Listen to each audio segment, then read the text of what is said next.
To get the Big Buck Registry after show and other exclusive content right now, go to patreon.com/Big Buck Registry.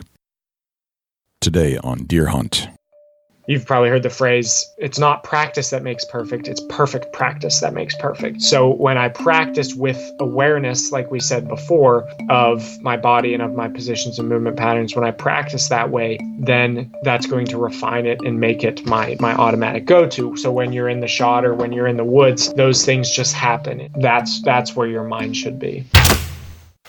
Big Buck Registry's Deer Hunting Podcast, episode number 293. Christian Williams. Bowshot Biomechanics, and Archery Strong. Support for the Big Buck Registry and the Deer Hunt Podcast comes from -33 Merino Wool Layering System, keeping you warm on the coldest days while staying breathable and wicking away moisture on the wet ones. Rackology, everything you need in one bag. Now available at Rural King and Orslin Farm and Home storefronts or online at www.rackology.org. Grizzly Ears, the most advanced engineered wireless earbuds for the outdoors. Covert scouting cameras, remote cameras for hunting, wildlife, and security. And Big Buck merch. You can get cool, high-quality Big Buck t-shirts, long-sleeve t-shirts, hoodies, hats, and more. And show support for this podcast by visiting bigbuckmerch.com. That's bigbuckmerch.com. Hey, this is Jeff Johnson with Trophy Scan, and you're about to hear on the Big Buck Registries podcast. I'm Philip Vanderpool of the Virtue TV, and you're listening to one of my very favorite podcasts, Deer Hunt by Big Buck Registry. This is Aaron Stonehawker with Tacticam. You're listening to my favorite podcast, the Big Buck Registry Deer Hunting Podcast. Hello, ladies and gentlemen, and fellow predators. My name is Jay, and thank you for tuning in to the Big Buck Registry's Deer Hunting Podcast. For Dusty Phillips and Jim Keller and the entire staff here at the Big Buck Registry, welcome to the show. There are a couple things I'd like you to do for us if you could. If you would, please check us out on Apple Podcasts, subscribe, and leave us a review. With your help, we're going to try and push this show up the iTunes charts. I know we have a lot of listeners out there, and I need you to take some action. I need you to leave a review and subscribe to the show. If you do subscribe, that'll give you access and notification each and every week that a new show is released. You can also access this show in its entirety on YouTube, Stitcher, TuneIn Radio, iHeartRadio, Spotify, Google Play, and as an Amazon Alexa skill. Go to Alexa and say, Alexa, enable Big Buck Registry. It's all right there for you to access on demand at your fingertips. Regarding the harness program, we're out of harnesses. We need your help. Anybody that has spare harnesses, please send an email to jay@bigbuckregistry.com. When an athletic event involves repetitive motion in order to achieve success, it's important to understand the biomechanics of that movement. The golf swing, pitching a baseball, and the archery shot are good examples. Christian Williams, an exercise science specialist and avid bowhunter, breaks down the mechanics of the bow shot, how to improve strength and endurance, which muscles are important, and injury prevention. And of course, we talk a bunch about how it all relates to bow hunting. We'll get to our entire interview with Christian Williams in just one moment. But before we do, let's hear from our friends at -33 Merino Wool Products and Jim Keller with the Deer News. My experience started with a visit to the -33 headquarters in Ashland, New Hampshire, for a tour of the warehouse and factory, followed by an interview with John Glidden, the owner and CEO. John is a straight-shooting New Hampshire Yankee, if ever there was one, and that straight-shooting attitude reflects in his product. It's high-quality stuff that does exactly what the company says it will do. After a steady hike on a cold November day up the backside of a steep New Hampshire ridge, with the sun setting and the temps dropping, I wasn't soaked with sweat. Because of the -33 merino wool base layer, I was comfortably warm and dry and itch-free. Any perspiration was wicked away from my body, and my human scent was neutralized from the natural properties that the wool brings to the table. I was thankful that I was wearing that exact base layer when that dominant buck appeared. Rest assured, I'll be wearing my -33 merino wool base layer next year when the temperatures start to drop. I'd encourage you to check out -33 for yourself. Visit www.minus33.com, that's MINUS 33.com, and grab some base layers for the rest of this season or next. And please let them know you heard about them on the show by using the discount code BIGBUCK33 to get 10% off your next order. Now here's Jim Keller with the Deer News. Our first story, DNR settles dispute between two hunters who shot the same deer. This story is from the MLive.com website and was reported by Brandon Champion. A DNR officer recently settled a dispute between two hunters in Michigan who had shot the same deer. According to an official report, the incident occurred in southern Isabella County during the opening days of firearm deer season when Conservation Officer Mike Haas received a complaint that a hunter had stolen another hunter's deer. CO Haas arrived on scene and interviewed both hunters, inspected the shot deer, firearms, and the hunting sites. After following the blood trails and inspecting the bullet wounds, it was determined that the first hunter had shot the deer through its hind legs. The deer then traveled to the neighboring property where the other hunter shot the deer, killing it. The first hunter was upset with the findings and believed that the deer belonged to him since he had shot it first, but CO Haas explained the law and notified the hunter that his neighbor had shot and tagged the deer legally.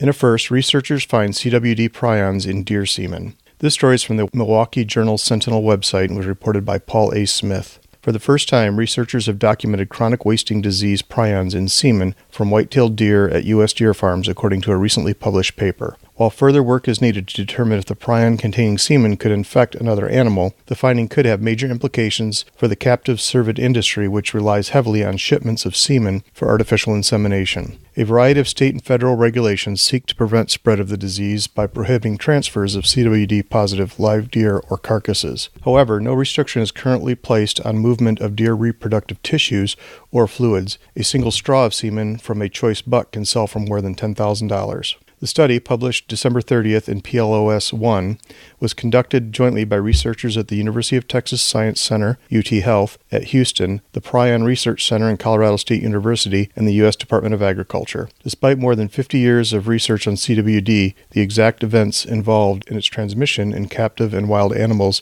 are still unclear, according to the authors. But there is no current plan to begin research to assess the infectivity of the semen on deer, which would require a special facility and greater funding, Morales said. Brian Richards, emerging disease coordinator at the U.S. Geological Survey, said the deer semen research provided one more piece of understanding on CWD.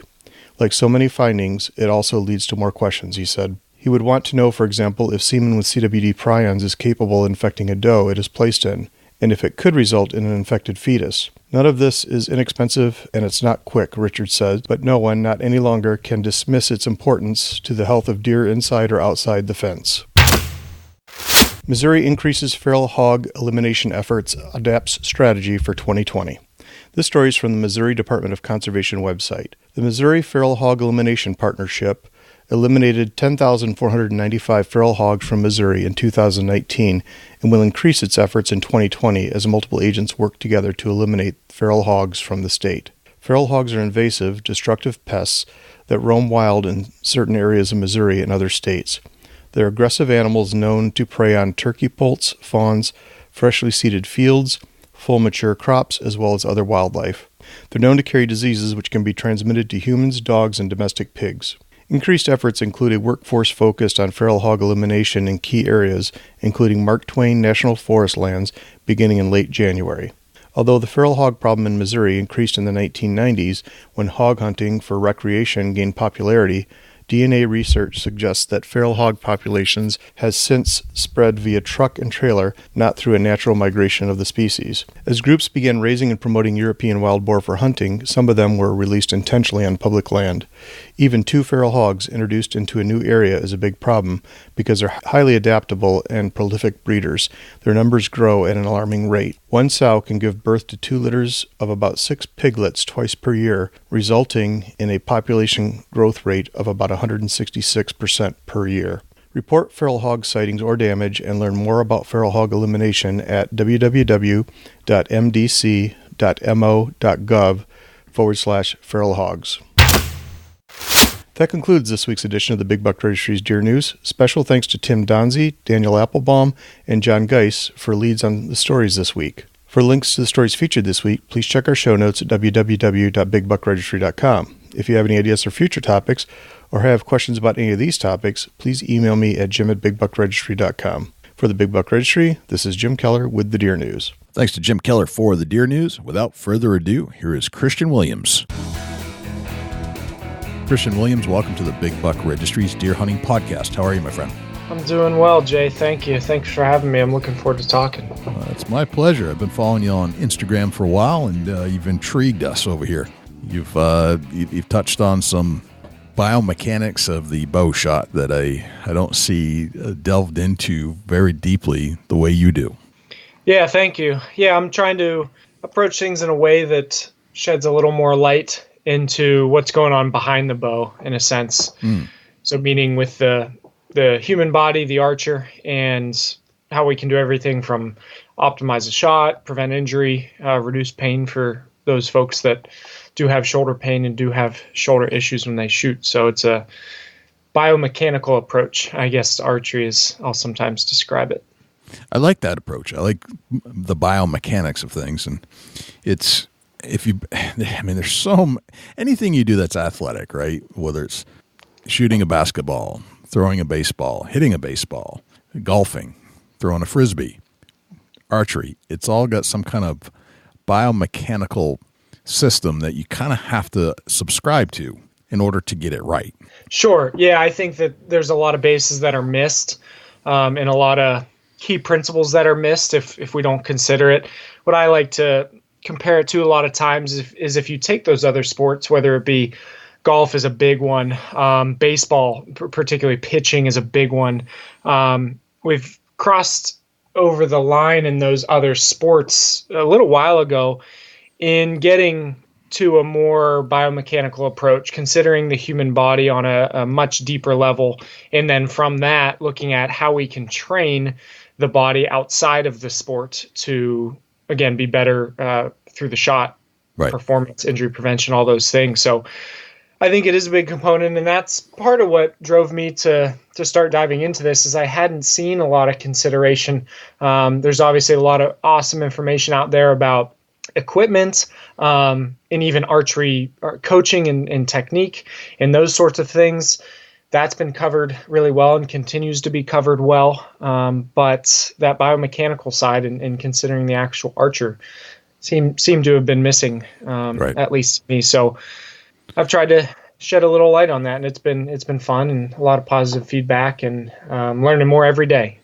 I appreciate you doing that, because I don't see a lot of instructional anything going on social media when it comes to the bow shot. I see a lot of people shooting. I see a lot of people practicing. I see a lot of people with a form. I don't know if it's good or bad. We're going to find out if it was good or bad. And I see people taking incredibly long shots, almost exhibition style. And we've gotten into some technical aspects of bow shooting, but I don't think we've ever gotten into the biomechanical technical aspects of how to move your muscles and joints and shoulders and arms, and what is the right position. I'm not sure. Sure. It's not, unless you took it in school maybe, and I don't even know if they teach it in school. It seems like it could very easily be misguided. It could be overlooked, and you just kind of start practicing. And if you're hitting the target, you're hitting the target. But there might be some things you can do to improve not only your shots and your placement, but perhaps the longevity of the joints you're using. Because I know that as we get older, things start to break down. So if you're not taking care of the muscles the right way, or the joints the right way, that you might not be shooting a bow for very long. Sure. And to that point, I always like to open up these conversations with making the goal or the intention of what I do very clear. And that is, to what you said, archery's physical, archery's athletic, and archery's demanding. And with that, there is wear and tear, there's breakdown, and there's considerations that we have to think about when it comes to preserving the body or using the body in the best way. And my ultimate goal is to make sure that those shoulder issues and bodily issues never get in the way of someone enjoying archery, and in this case, enjoying bow hunting. I know that how much bow hunting means to me. An hour ago, or maybe an hour and a half ago, before we just started talking now, I was sitting in the dark waiting for some deer to get out from under me, and just sitting there thinking, man, it's just so exciting. And there's just so many good experiences and so many lessons that come with archery and with bow hunting. And again, that's something that I don't want anyone to miss out on, because I know what it's meant to me, and I'm sure you've had your experience as well. So yeah, it's important to me. That's for sure. Cool. All right. We're going to get into it. Let's talk about your background. How did you get into this? Where are you from? How did you kind of fall in love with this whole aspect of both the biomechanics of archery, but deer hunting in general? Sure. So, again, my name's Christian Williams. I'm from Western Pennsylvania. I am only 25, so I don't have as many years as some folks probably listening, but this journey started a number of years ago. I guess I should say that when I was a boy, like a lot of us, we went hunting with our dads, or we went hunting with our grandfathers or uncles. And truthfully, throughout my childhood, it didn't mean a ton to me. I enjoyed it. I went every year with my dad, and we'd do some different types of hunting, and I had some great experiences and some exciting memories and exciting time in the woods. But it didn't really click, didn't hit me really hard until I got later into my teenage years. Like I said, I'd been hunting all my life, but as I was looking for something new and something challenging, I eventually picked up a bow. And what led me to that is I was in competitive CrossFit, for those that are familiar with it. And I'd been kind of getting out of that. I had a change of heart and wanted to do something different. So I sold a couple pieces of equipment that gave me some extra cash. And I had been thinking about it. And I said, man, I've always been wanting to get into archery hunting and get into bow hunting. So it didn't take long. It was maybe within a week or two, I had bought a bow. And I shot and really fell in love with how difficult it was.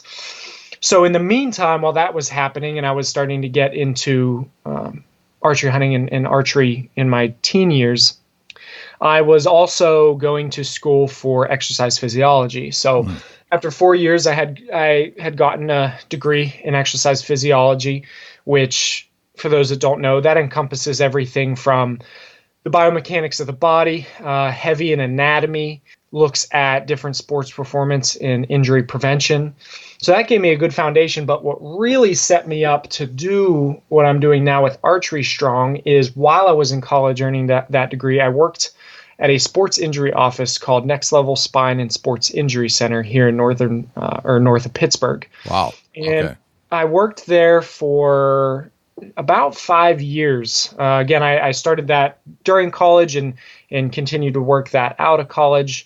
And that taught me so much, and that gave me the basis to do everything from look at how the body moves, be able to assess how the body moves. I was looking at shoulders every single day, prescribing what we call corrective exercise to address movement dysfunction and dysfunction with the human body. So correcting those things, assessing those things. And I did that again for about 5 years. And truth be told, I didn't love it. I loved what I was doing, and I loved the content of the job, but I didn't like the nature of the job, to put it short. But what I'm really thankful for is that, again, it gave me the background, the experience, and the basis to apply it to archery. And as the story goes, I love telling the story, but I'll keep it short. You can go long. It's a podcast. That's fine. I, again, live here in Western Pennsylvania, and I have a really good farmer friend. His name is Mr. Croft. And Mr. Croft and his brother own about 400 acres, 300 acres or so, smack dab in the middle of one of the fastest growing places in America. It's Cranberry Township. Grown really fast. And these guys, despite everything, they just keep farming. They don't want to sell their land. They just keep farming. And unfortunately, a couple years ago, in a freak accident, a tree branch fell and killed Mr. Croft's brother. And at the time, I'd been getting to know him. I'd been hunting on his property, and I wanted to do something special beyond helping him bale hay and helping him do things around the farm. I wanted to do something special for him. So the story goes that he had been telling me about a groundhog problem that he had been having because in this Cranberry Township, you cannot hunt with a rifle. So no one had done much about them for many years. So a big groundhog problem. And I said, you know what? I want to try to kill 100 groundhogs with my bow for this guy this year. Just something cool to do on top of what I was doing to help him. And certainly was a great hunting experience too along the way.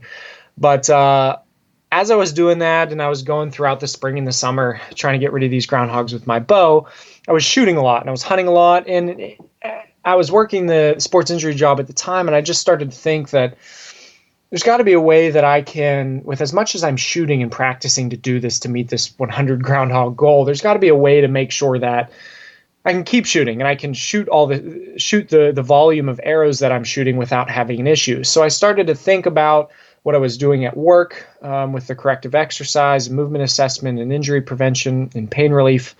And that's how the idea got born. I started to play with some things as far as on the training and exercise side, and started to look into it more and had been hearing a lot of stories about how guys were running into problems with their shoulders and couldn't shoot or would have pain when they shoot.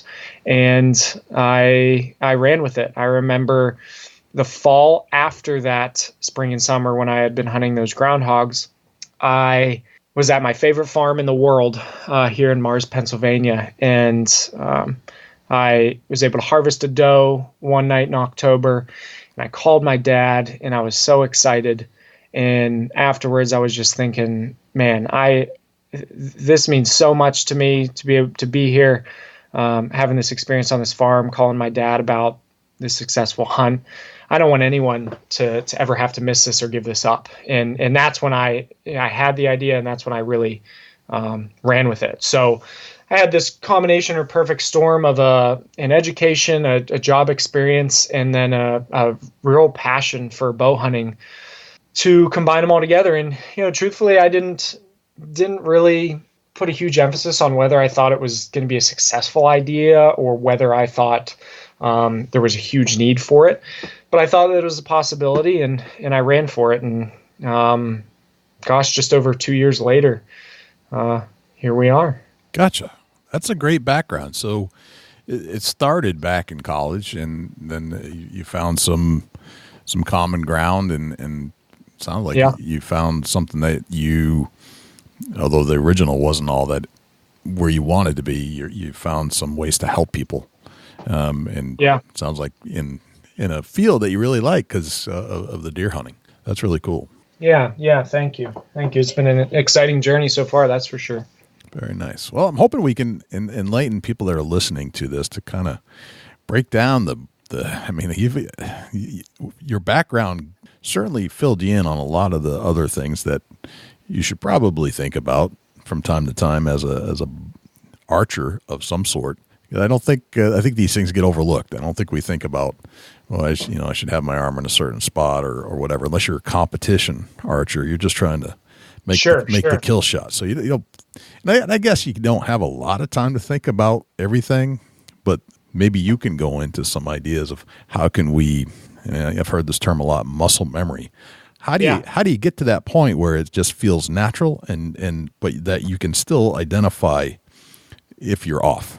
That's the part that always kind of throws me off is like, when do I got to find the zone. Yep. But oftentimes it's not being able to identify when I'm out of the zone that throws me off. Yeah, right. Yeah, so I would say the pathway to that, definitely at first, it starts with awareness.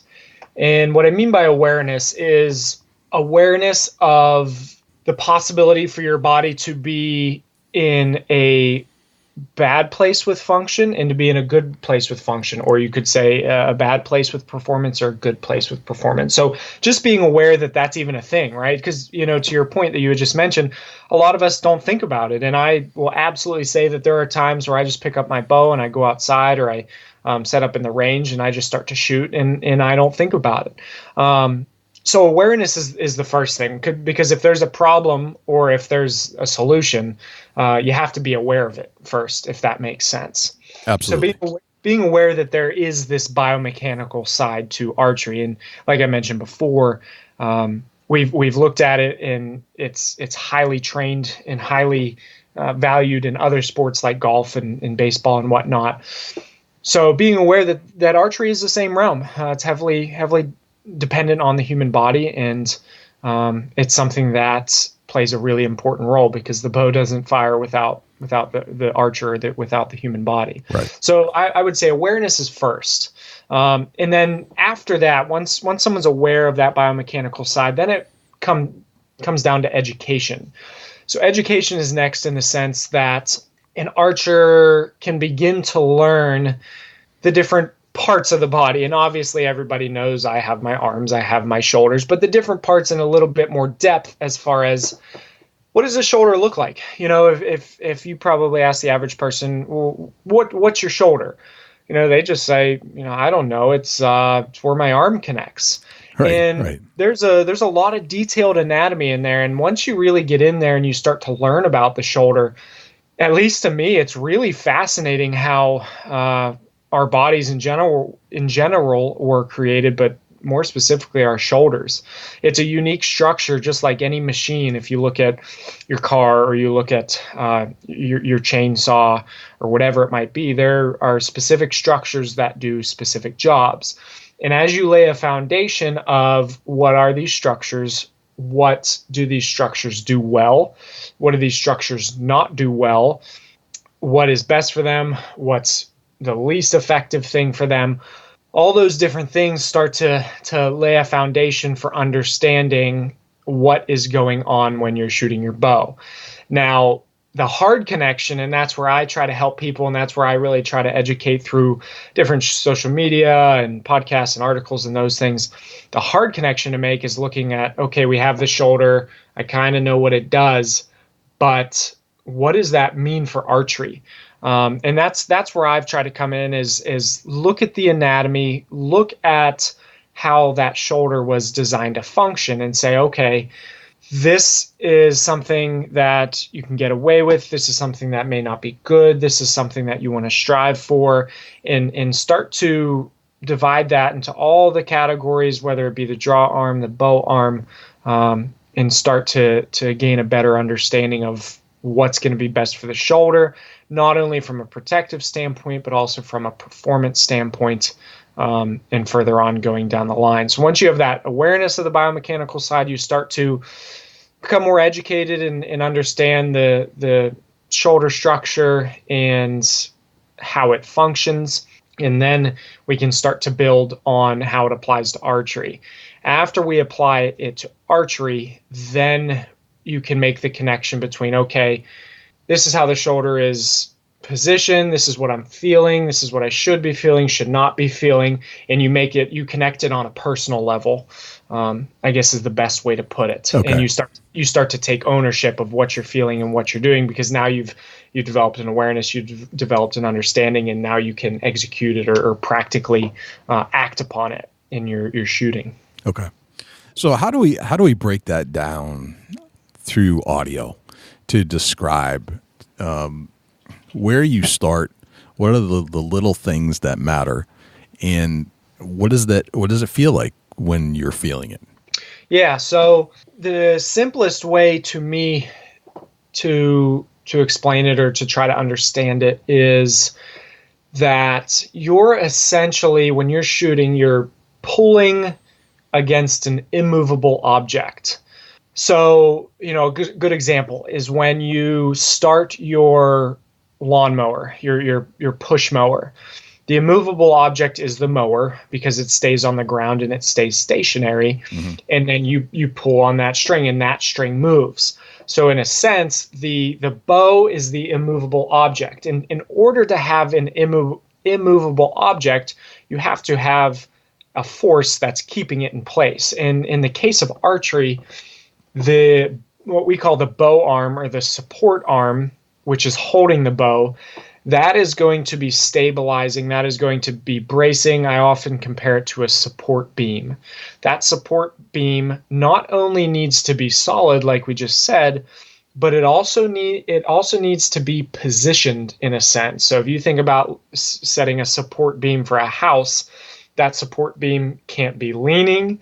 That support beam needs to be lined up. That support beam needs to be linear in the sense that it's going to support the weight that is pushing down on it, or in the case of archery, the weight that's being pulled into it. So there's a lot of lining up that occurs there. When we think about what you're feeling in that support arm, it all starts with the shoulder blade. I often compare the shoulder blade to a foundation in a sense. So your arm and your arm bone, called the humerus, sits in that shoulder blade. And that shoulder blade is extraordinarily reliant on muscle to hold it solid on the body. The picture I paint, and for those that are interested, they can look it up, there's only one true bony connection that keeps the shoulder blade on the body. It's one small connection. And if that small connection weren't there, then it would be entirely just muscle that holds your entire arm and your entire shoulder on the body. And I say that to emphasize the importance of the muscle that, again, braces that shoulder blade as a foundation for the arm to sit in when you're drawing against it. So it's funny you asked the question, what does it feel like? Because I just shot a video yesterday that was describing what someone may feel. And basically that shoulder blade, it should be anchored down. It should be anchored back. We say almost like putting it in your back pocket so that it's solid and so that it's stable. So an archer should feel the muscles around the shoulder blade engaged and solid. And if someone listening right now can reach behind their back and they can feel it's almost like a bony triangle on the outside of your back, that's the shoulder blade. And again, there's a lot of musculature that attaches to that that's going to brace as you're pulling against it. Right. The joint itself is also going to be very stable, but I find the most tangible feeling that you can have in that support arm or that bow arm is going to be in the shoulder blade as it's set down and back. And when I say down and back, that is, again, like if it's your left arm, it's being put in your left pocket. You're not squeezing it towards your spine. You're not rounding it forward. It's being set down and back like it is, I guess, flat on your rib cage in a sense. And that, again, is going to be the area that highlights with tension. So we have that bow arm, and then we go over to the draw arm. Once we have that solid support or that solid foundation, now I have something to pull against. And in a similar fashion, that shoulder blade is going to dominate, or should dominate, that pull. Because the shoulder blade is like the first link in the chain. So if you hook a chain to the back of your truck, you see how all the links follow along as you move the truck. The shoulder blade is the same way. As I move that shoulder blade and I pull that shoulder blade towards my spine, down towards that opposite back pocket, as I'm leading with that shoulder blade, the rest of the shoulder, the arm, the elbow, and the hand all kind of follow suit and follow that same path.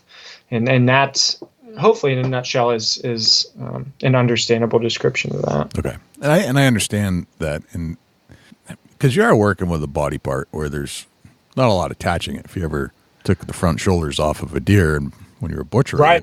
That's a great way to think about it. Yep. It's the same way in the human body. You really can take the front shoulders off of a deer with just your knife, right? Right. Because, again, all of those connections are near all of them in most organisms, or most animals, I should say, are just muscular connections. So, yeah, again, that just shows the importance of it. Got it. A lot of muscle and a ball joint. And that's it. Yep. That's what's going to connect you to your main frame, I guess, is a way to think about it. Yep, right. You got it. So as I'm approaching the shot, can you describe some of the points, and I'm sure there's more points than you could fine tune, and probably a lot of different points of connections, where your arm should be, where your shoulder should be, what angle should you be taking. What does that look like? If you had a checklist and you had to run through it quickly, what is that checklist like? So I can check myself as I approach my shot. Sure. So that checklist would start with the bow arm, would start with the front arm. And in particular, like we had said, it would be setting that shoulder blade down and back. If it's your left arm, it's in your back left pocket. I want to set that down, stabilize that, make sure my hand and my arm is in the position that I like it. Some people like a little bit of elbow bend. Some people prefer a straighter elbow. And when that's set, then I have my immovable object or my platform to pull against. And after I've made the check number 1, that shoulder blade set, that front arm solid. So hand's not solid or tense, but arm is solid. I'm ready to pull. And the very first thing is I'm thinking about my back. I'm not thinking about my hand and how it's pulling. I'm not thinking about my elbow. I'm thinking about that shoulder blade. Okay. And I'm bringing tension into that shoulder blade and initiating, the big word there is initiating the start of the pull by beginning to put, if it's my right arm drawing, by beginning to put that right shoulder blade in my back left pocket. So I initiate that pull. That's going to, with that shoulder blade, that's going to be my check number 2. And then my check number 3 is allowing and making sure that my elbow in my hand follows suit and works in conjunction with that shoulder blade retracting down and back. It's traveling the same path. It's pulling back and almost rotating a little bit behind me, as Tom Klum likes to say. And those would be my big 3. Okay. To solidify that front arm and shoulder blade, to initiate with the draw arm shoulder blade, and then to ensure I'm following suit with my elbow in my hand and my arm is number 3. Gotcha. All right. Now, I've noticed on your Instagram page, and your Instagram page is called Archery Strong. I guess we had mentioned that earlier. Yeah. What is your front? I noticed that you had emphasized a few times that it's not a stiff arm straight out 90 degrees. It's almost like you got to drop your shoulder, and it's not straight out. It's almost like it rests below your shoulder in a sense, where your elbow's below the shoulder slightly. And I think it's for a more stable position, but I'll let you explain. If you think about it as a chain, everything from the shoulder blade up into the joint and then into the arm and into the bow. So there's definitely a chain effect there. Okay. So if you meet all these points, if you rotate your front shoulder correctly and your pull arm and your scapula, and you've got all that working correctly, right, to get to the pull, right? So you're at the pull. From after you reach that point and it's correct, what should occur next?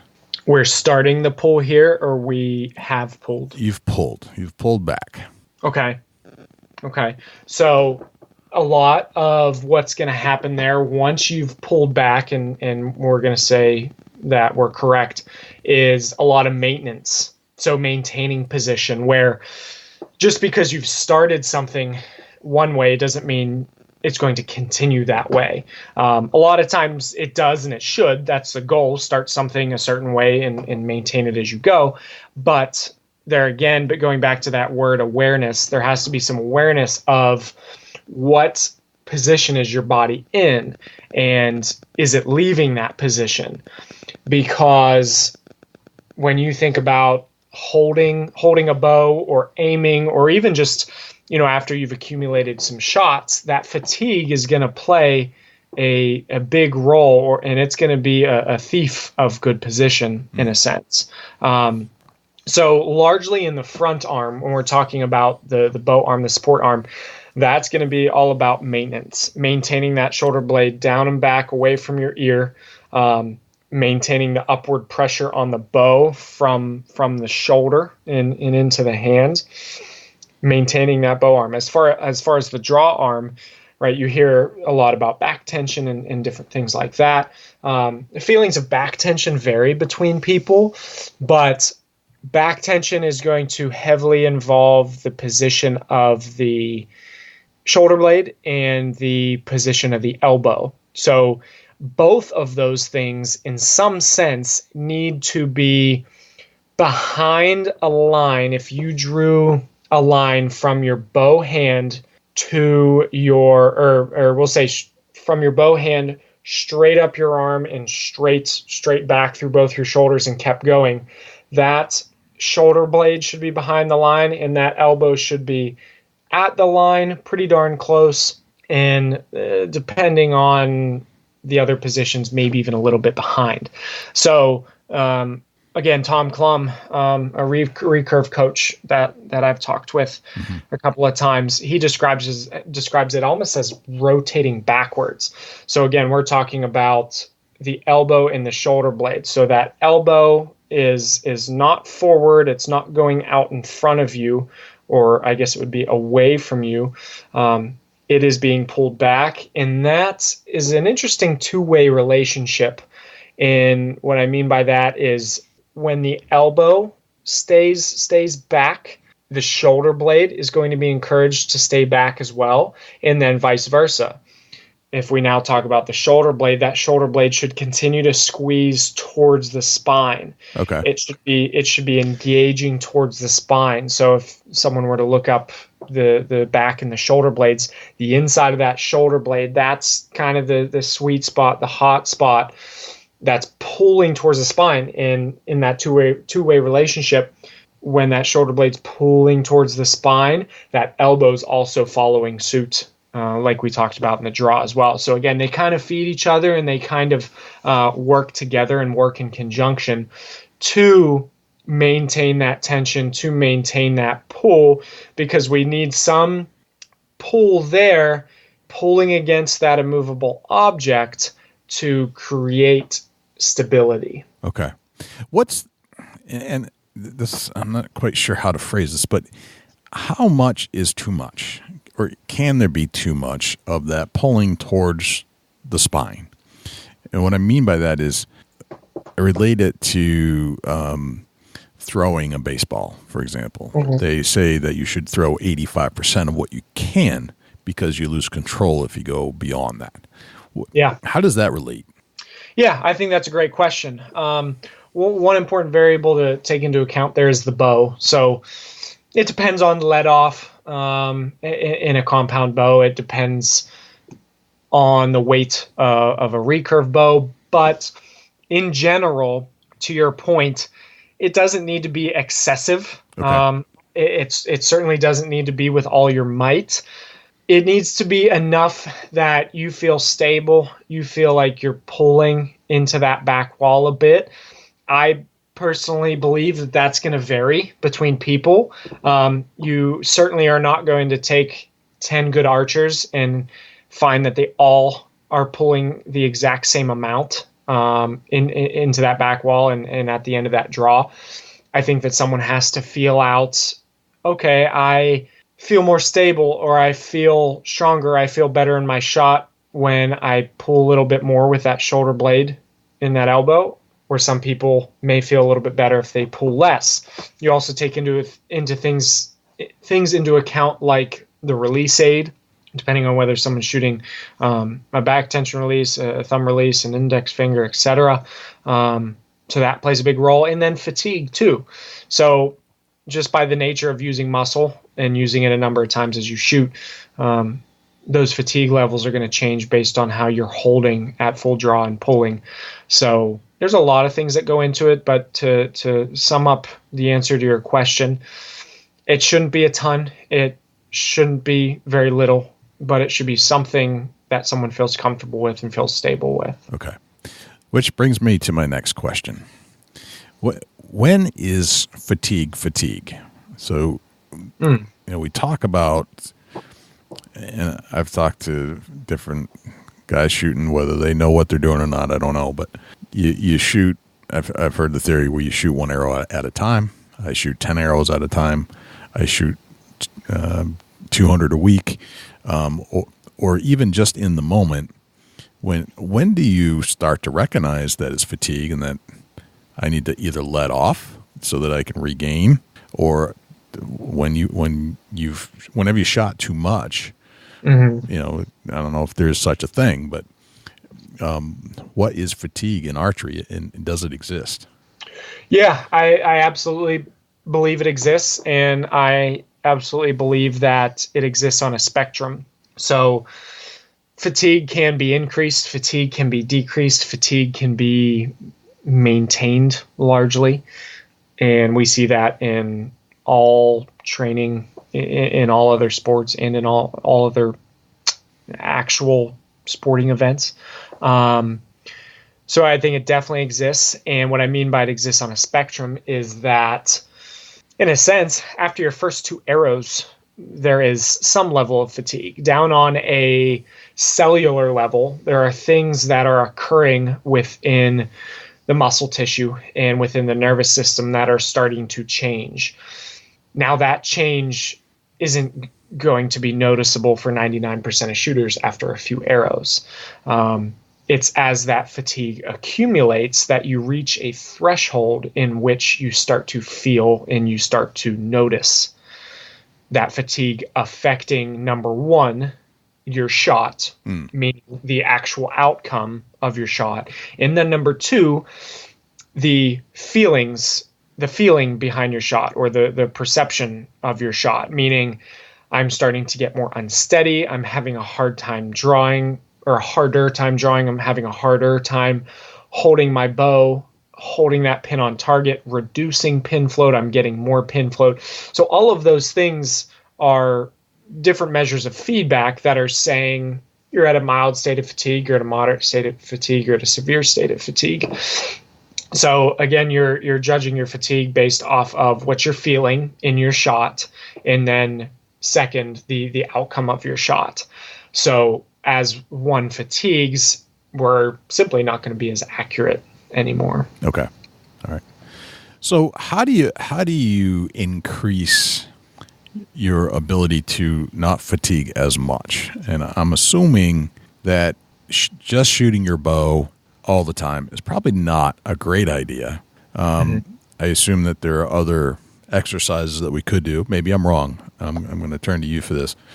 Should all you do, or should you train, or should your training just be shooting your bow, or should there be other things implemented in to keep some kind of balance of all your muscles? Yeah, so I really like how you asked that question. So I'll start with kind of 2 points right off the bat. And first and foremost, I like to say that there's nothing that's going to replace shooting your bow. There's nothing that's going to replace shooting your bow. And I believe shooting your bow is the most important thing to get better at shooting your bow. Okay.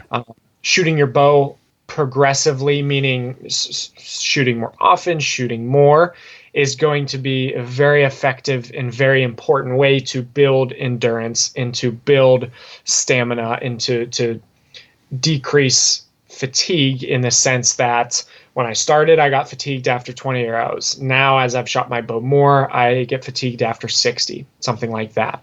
So that's the first thing. Is shooting your bow is very important, and it has a lot of value there. The second thing is that there are a lot of great archers out there that only shoot their bow, and they don't do anything outside of that. And they do very well, and they're very successful. So I'm not saying you absolutely have to do something outside of shooting your bow. However, to your point about balance, that's where we can get into training that is going to approach the body in a more well-rounded fashion, meaning that when I shoot my bow, it's very specific. Each arm and each shoulder blade is doing a very specific job, and they're not doing anything else. So what happens is we're missing certain pieces of musculature. We're overtraining some pieces of musculature and undertraining other pieces of musculature. So we start to create an imbalance, or we throw all these muscles and systems that are supposed to stabilize us, we throw them out of whack. So to your point, we can see some unbalance there. So that's one argument, I guess, for the importance of training outside of shooting your bow.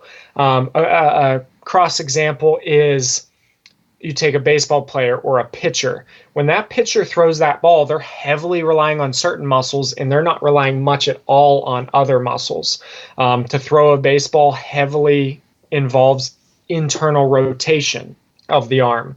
The arm is not producing a lot of force in external rotation. So that's just a fancy example of a different realm that can see an imbalance if that baseball pitcher isn't doing something outside of just throwing a ball. The second thing that is really important on the fatigue side outside of shooting your bow is that when you shoot your bow, you can only do so much. And what I mean by that is you can really truly only shoot one arrow at a time. You're not going to get a dozen arrows together and rapid fire off a dozen arrows. You can only shoot so much before, like we said, your shot deteriorates and potentially bad habits come up.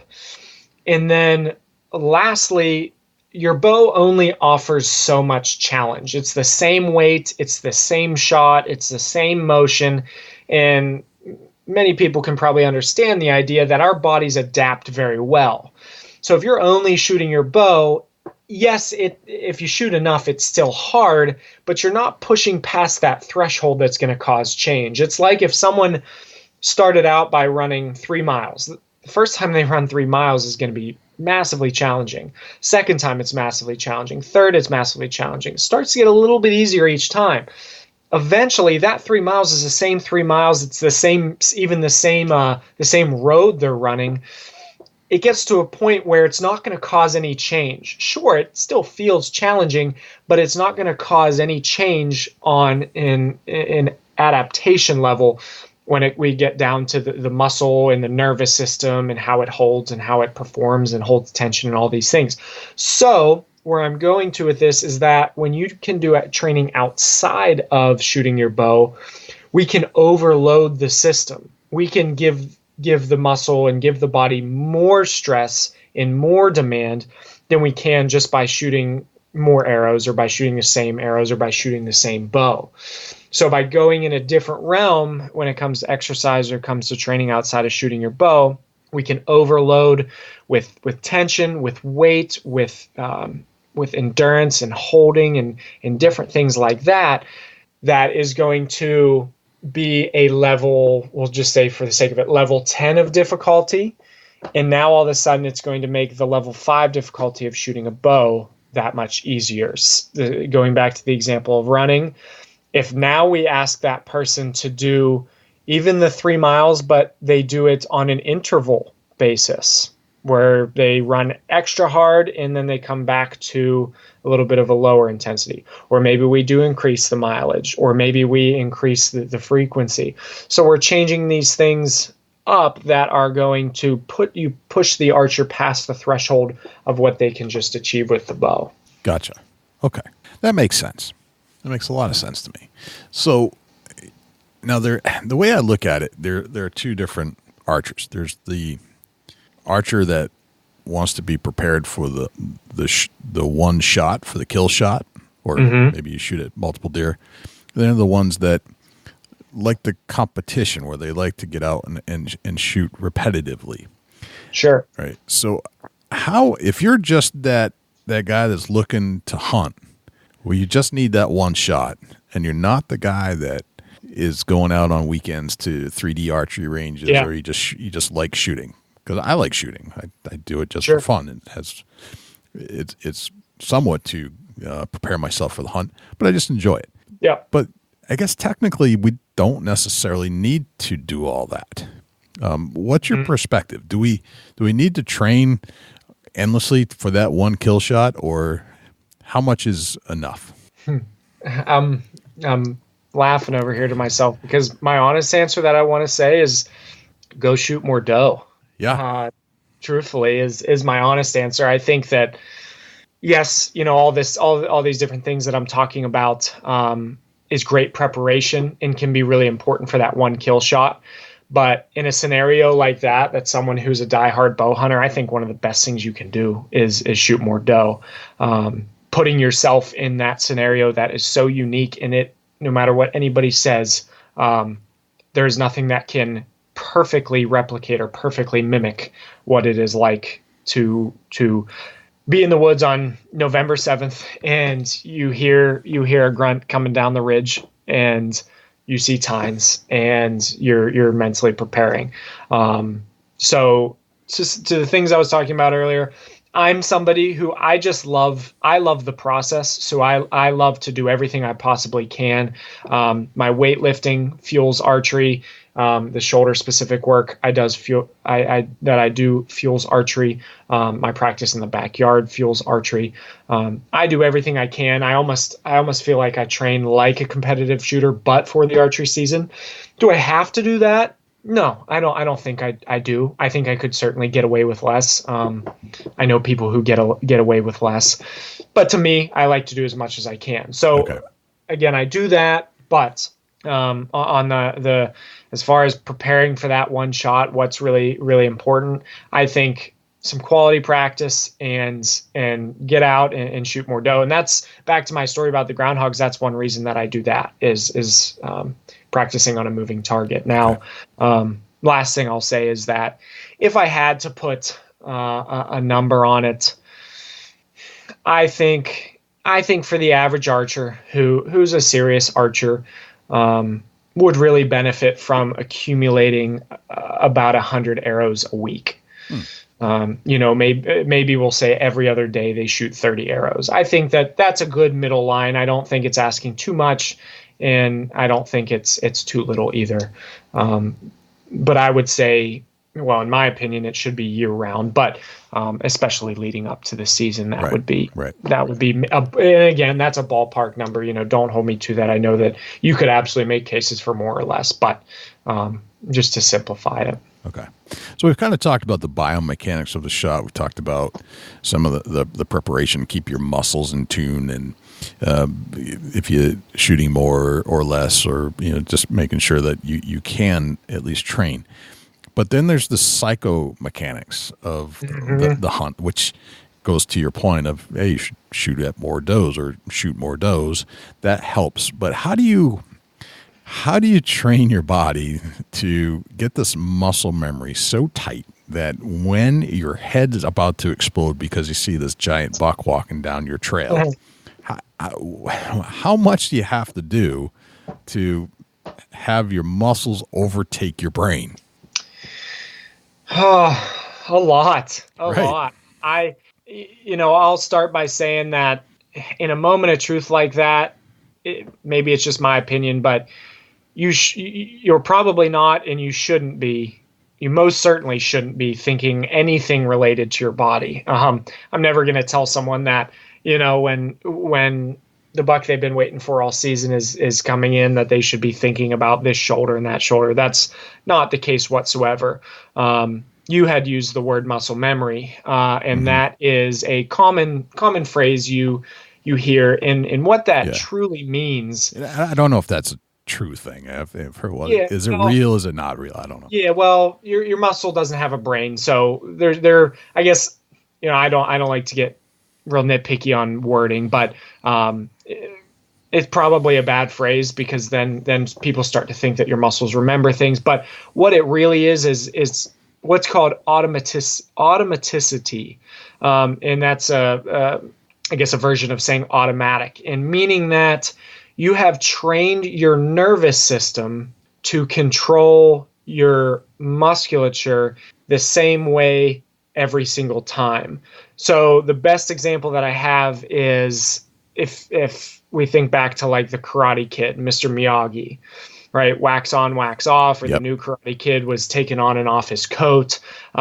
His nervous system became so used to that motion that it was automatic in a stressful situation. So it's not that your muscles are remembering anything. It's that your nervous system has been trained to perform a movement pattern and to achieve a position the same way every single time. So the big two there again were performing a movement pattern or executing a movement pattern and achieving a position. So we apply that to the actual shot, we're achieving the position of the front arm, we're performing the movement pattern of the back arm or the draw arm, and then once we get to full draw, we are executing that task automatically the way we've trained our nervous system and our musculature to do that. And there's no shortcuts with that. It does take repetition. It's the same when it comes to weightlifting. It's the same thing when it comes to golf. All of these things, we start to develop the movement patterns and the positions that dominate.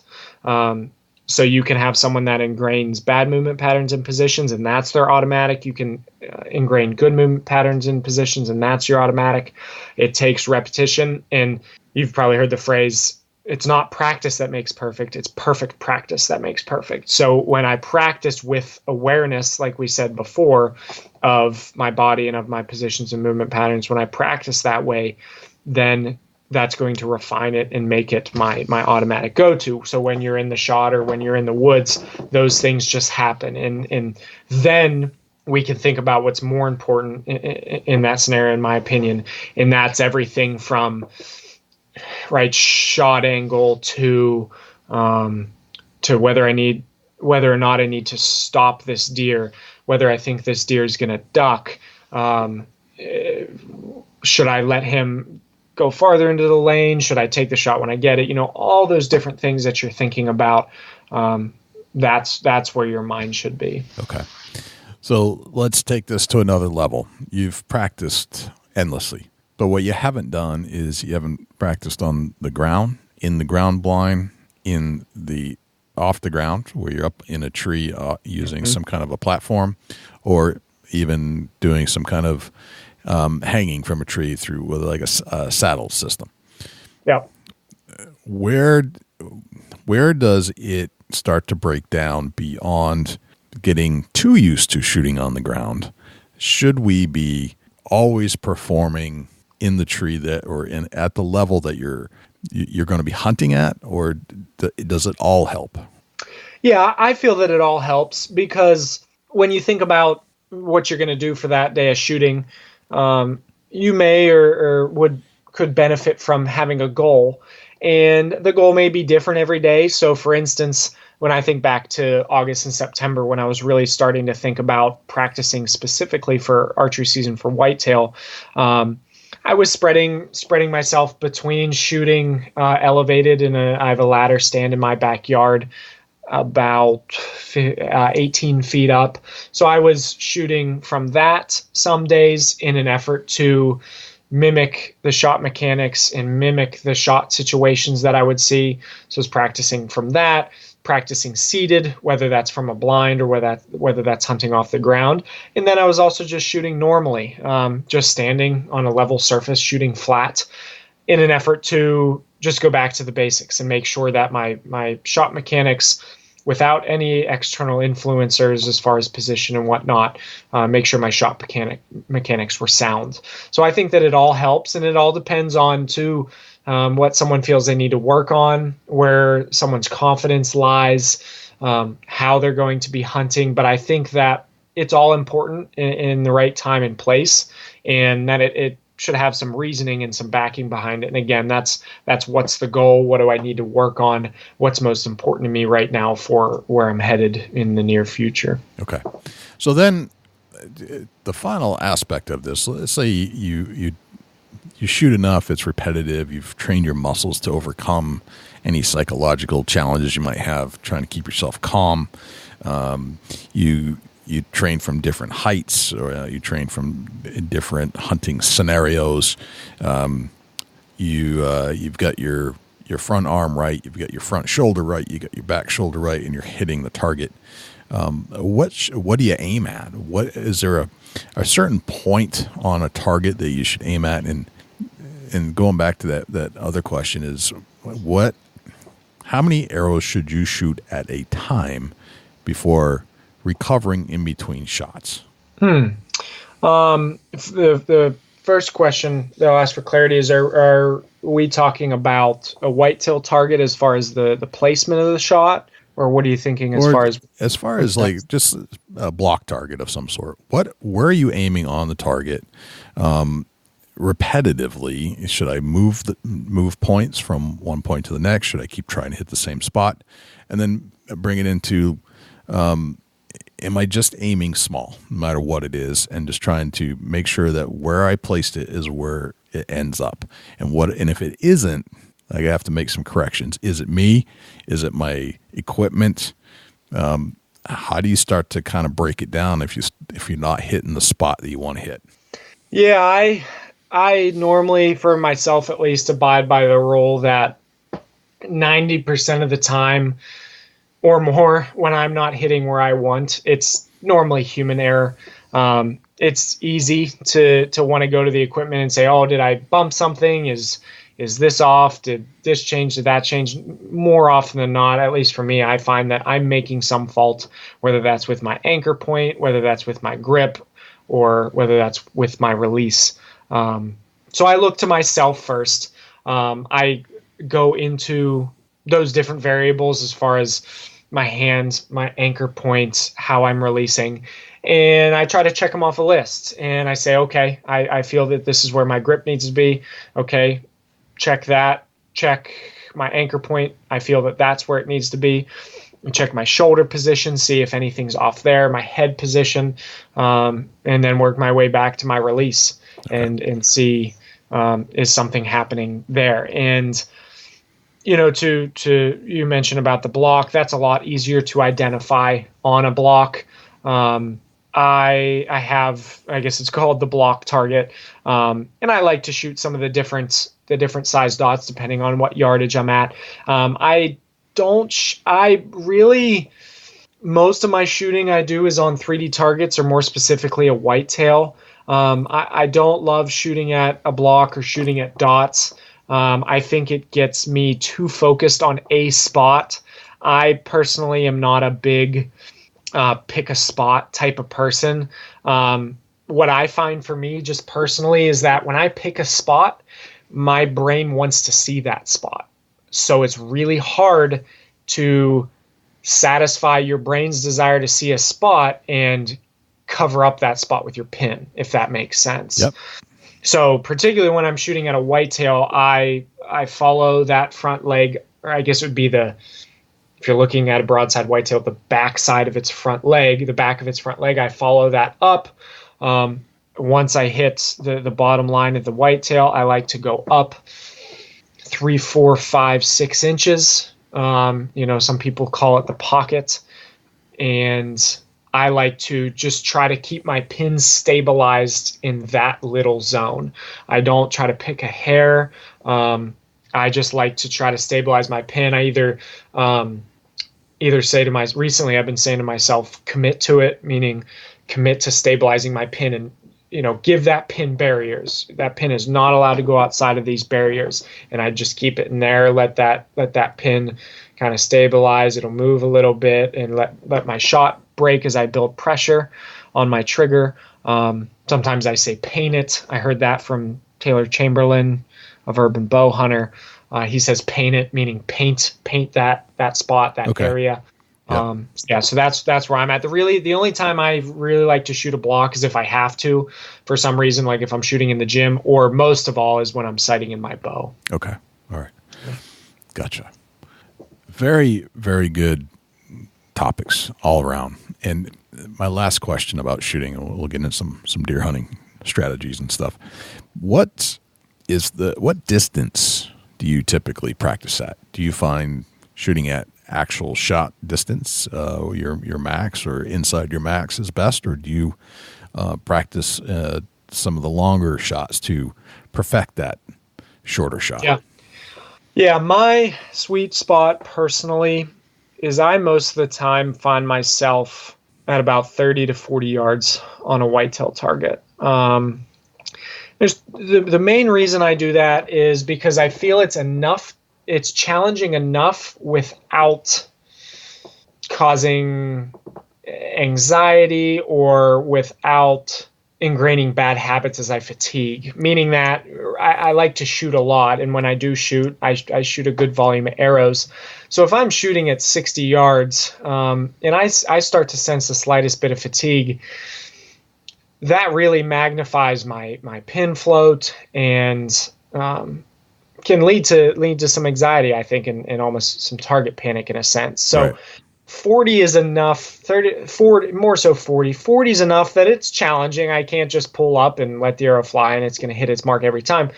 It's challenging enough, but I can maintain quality shots without running into anxiety as I get into high volume arrows and start to experience a little bit of fatigue. The second thing is that 40, I feel, is far enough to highlight errors, whereas 20 certainly, and even 30 can sometimes mask errors where you're off an inch, but that was just where your pin was moving around, or that shot looks pretty good. Where you start to get out to 40, I feel that if a shot's a little bit off, you're gonna notice it. You're gonna be a couple inches off.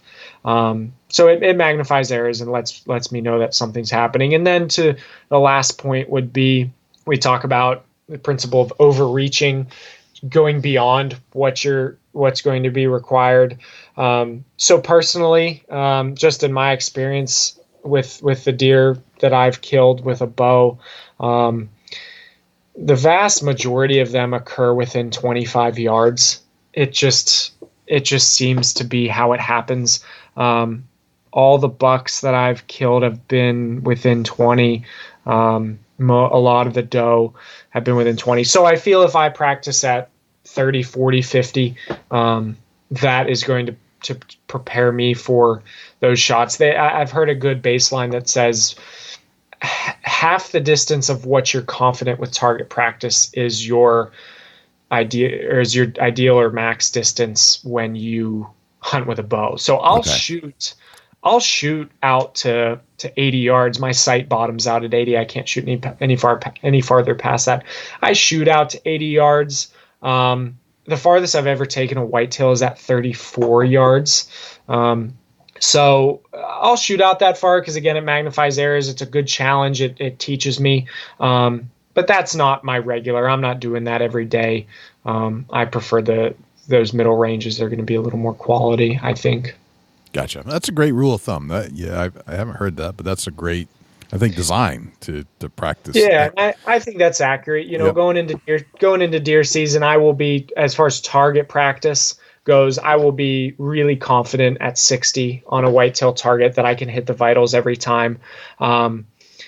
So that would put me in an actual hunting situation, 30 to 40, depending on the scenario. Of course, there's a ton of factors that go into what's going to make that a potentially successful shot to take or not. But right. Okay. So let's move into some of your hunting tactics. We've talked a lot about the bow shot, but you hunt a lot. It seems like every time I've talked to you by text or called you, you said, "Well, yeah. I can talk to you, but I got to make sure I finish my hunt." And it seems like you hunt a lot. So I'm kind of interested to hear like how a day goes for you. And you mentioned that you want to talk about some suburban hunting, which I'm always up for some good suburban talk. It's an interesting topic to me. So what type of hunting are you into that made you bring up suburban? Well, I live here in Western Pennsylvania, and where I live is more rural. I'm surrounded by farmlands here, but I can go a couple of minutes in any direction and hit major housing plans. And if I go 10 minutes in most directions, I'm hitting some really populated areas and some areas that are in real development or have been really developed. So it's pretty sweet, honestly. I'm really thankful because I can hunt farms. I can hunt what I would call big woods, couple 100 acres of woods, or I can hunt suburban type spots with housing around or roads or housing plans and different things like that. And sometimes it's a combination of all three, and that's what my hunt tonight was. So here in just the unique spot in which I am in Western Pennsylvania offers those three. Okay, and you feel like the deer will travel to all these areas. They could care less if they're in the big woods or the farmlands or if they're in suburbia. Yeah, I mean, as most of us know, deer are incredibly adaptable when it comes to finding food and finding cover. And each is unique as far as big woods versus farmland versus suburban hunting. Each is definitely different, but the deer use all of them. Suburban hunting is really interesting because it does seem to condense the deer a little bit. It also is unique and a lot of fun because it provides some pretty clear pinch points in funnels, whether that's between housing plans or roads or fences or those types of things. So it's a lot of fun. Yeah. So how do you strategize between which one you're going to go to? Well, I'm really lucky in that I hunt, I'd say 98% private ground. Just within a 10-minute drive of my house, I have access to maybe 10 different properties that total, maybe a dozen different properties that total somewhere in maybe 1,500 acres or so. And again, that's pretty much all private.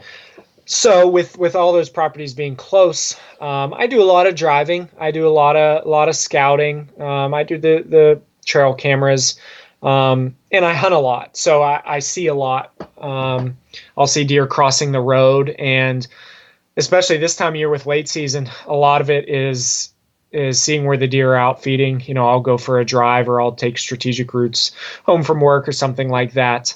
And just going off of past history. So between the convenience of being able to see these properties, look at trail cameras often, and being able to hunt a lot, it's going off of recent intel and going off of just instincts. What, you've probably talked a lot about, whether that's where deer are feeding, where that's bedding. Particularly this time of year, we obviously know with late season, food's really important. But within the past 2 weeks since late season for us opened back up after December or after Christmas, what I'm really seeing is that the areas that have not gotten gun hunted are really hot. So I went to a spot that tonight that I felt hadn't been gun hunted much, or I knew that some of this the part of the property hadn't gotten gun hunted, and man, there were deer all over tonight. So kind of a combination of all those things, really. That's a good strategy to watch where the gun hunts occurred, and then when you're getting into that late season, that's where your deer are going to be. That's that makes sense. Yeah, because I live so close, and because these are private properties, I really know or have a really good idea of who's hunting, where they're hunting, which properties surrounding don't allow hunting.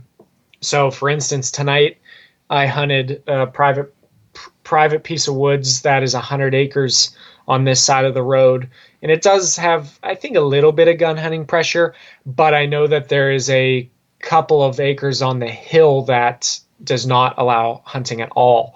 And that just tends to be a sanctuary. So that's why I chose that. And it also happens to be a really good funnel that heads towards one of the best food sources and only ag food sources in the area. So knowing these private properties and knowing the surrounding properties and the private properties in the area really, really helps. Gotcha. Okay. So getting into just where you are, how do you go about getting the permission to hunt these places?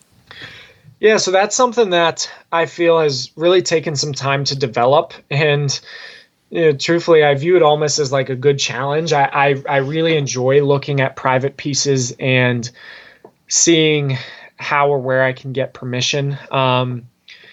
The first big thing that has led to a lot of the private parcels that I've been thankful to hunt is using my connections in people I know. So through my line of work in fitness and sports injury, just by talking with people and getting to know people and them getting to know me, they'll know that I hunt. And when someone knows you, gosh, they're so much more likely to allow you to hunt than someone who doesn't. So the connections have really helped. I hunted a brand new property in a suburban area just northeast of Pittsburgh in November, and I was able to harvest a doe there. So that was really cool. It was a guy he used to hunt, doesn't have time to anymore, knows I like to hunt. I've established a friendship with him, and he said, heck yeah, you're more than welcome. So the connections are really big. The other side, or the other part, is getting to know landowners around. I've stopped and introduced landowners. I've tried to get to know landowners by offering to help them. Hunting groundhogs, which I mentioned I really like to do with a bow, that has gotten me a lot of property because I've started with that, something that's a little less intrusive as far as asking for permission to do. Got to know the landowner, and then they're happy to open up other opportunities for me. So that's a big one as well.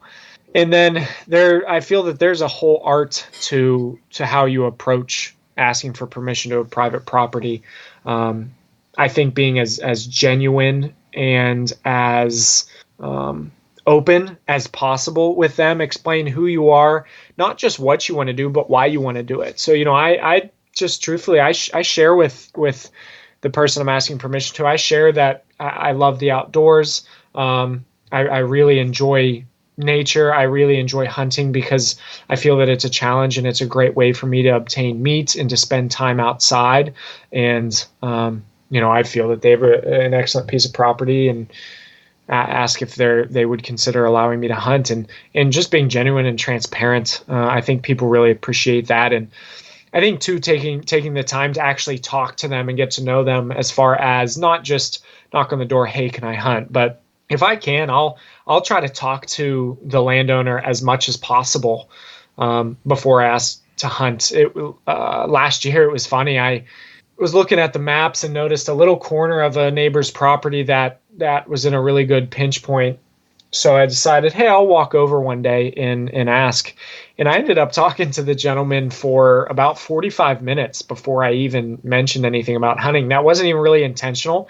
He just kind of started to talk, and we just talked about different things in life, talked about him, talked about myself. And when someone gets to know you and understands you and understands what you want to do and why you want to do it, and it takes them away from just the idea that, there's just this stranger that wants to hunt, and that's it. It makes it a little more personal. And the last thing I'll say is, as I mentioned, all of the properties that I have permission to are very close by. So it really helps, I think, when you live close. Obviously that's going to be a limiting factor for some people, but if someone knows that you live down the road, and I can tell them, hey, I live in the White House, we have the pasture and the 2 horses out back, we have the detached garage.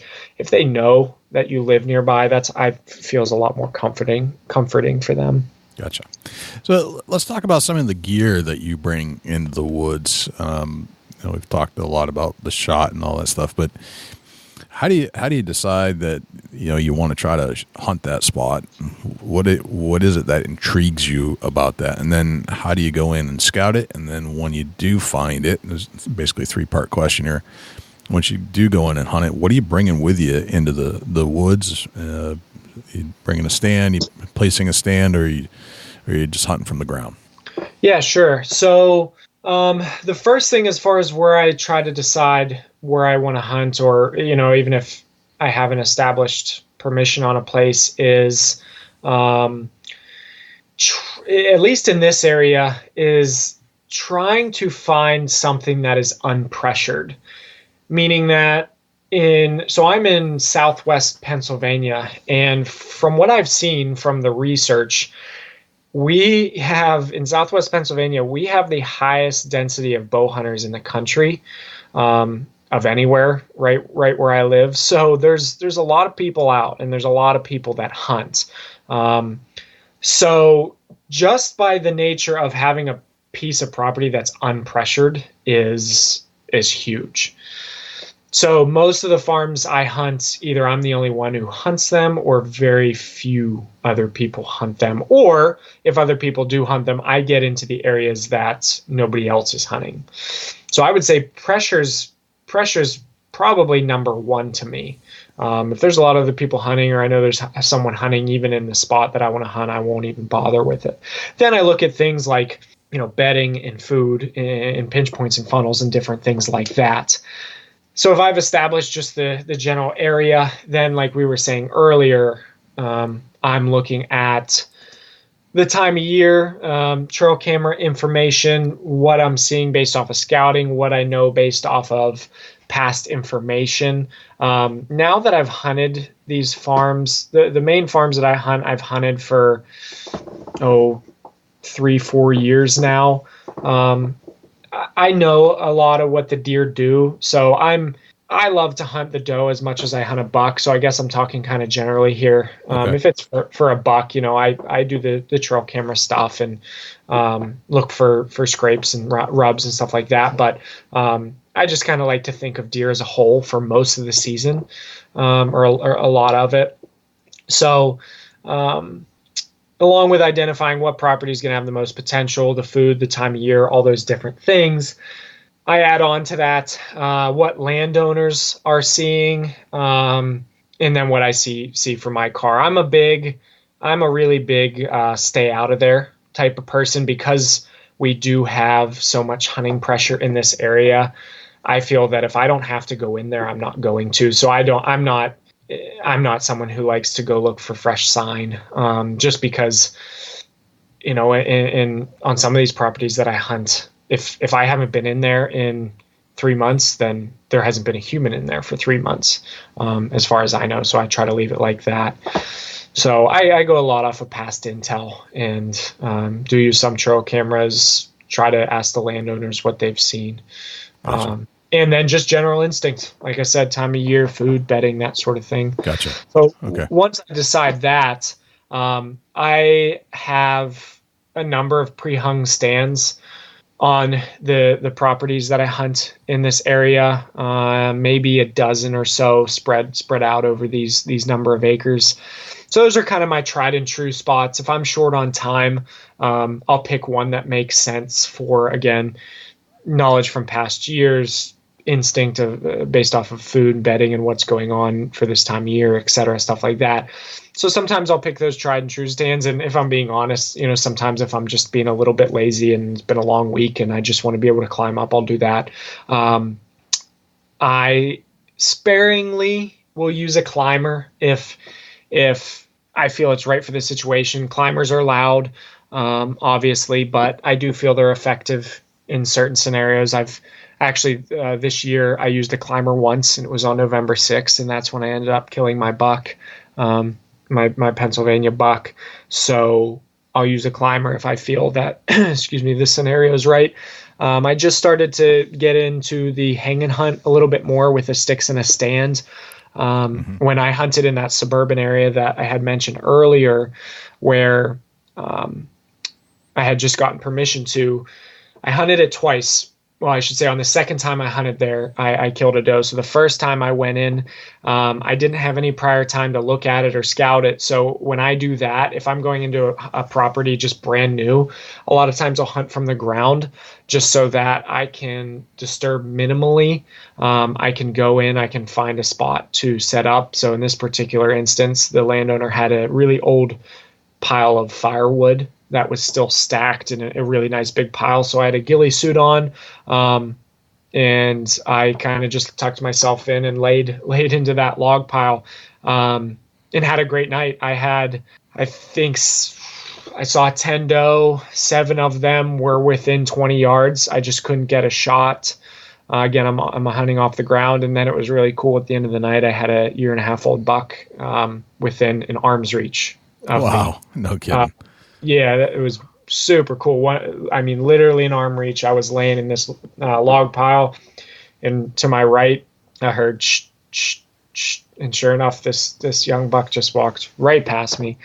So anyways, I had been in there hunting on the ground, got an idea what trees were in the area, what the deer could possibly do there. Went in the next week with sticks in a stand and was able to kill a doe.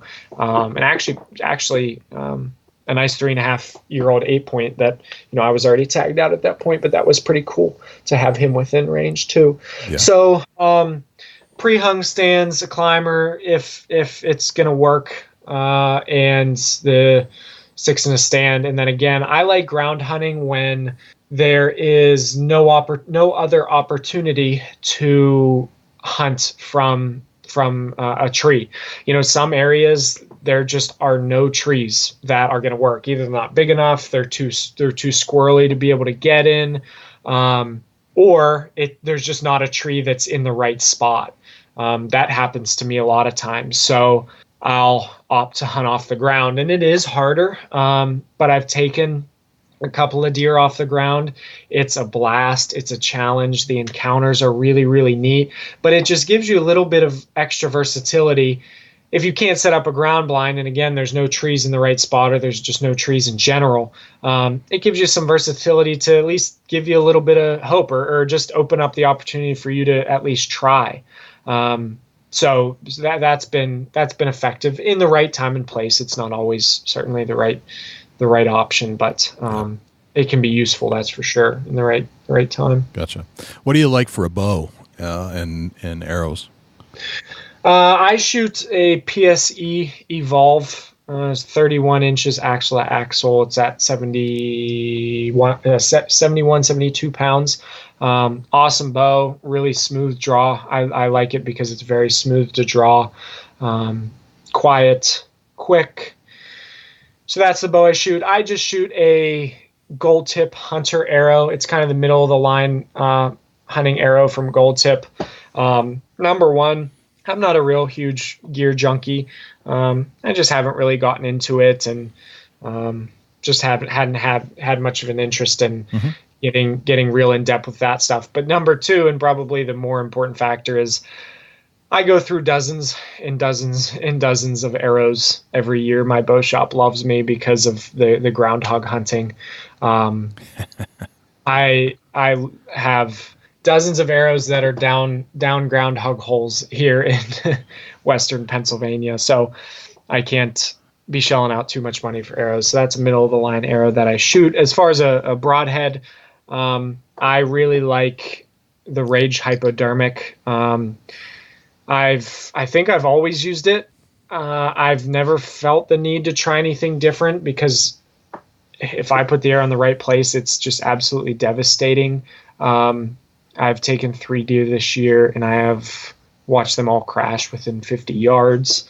And beyond that, they fly really, really, really true. And to me, that's important, obviously, for accuracy. But then on top of that, I really like to shoot throughout the season.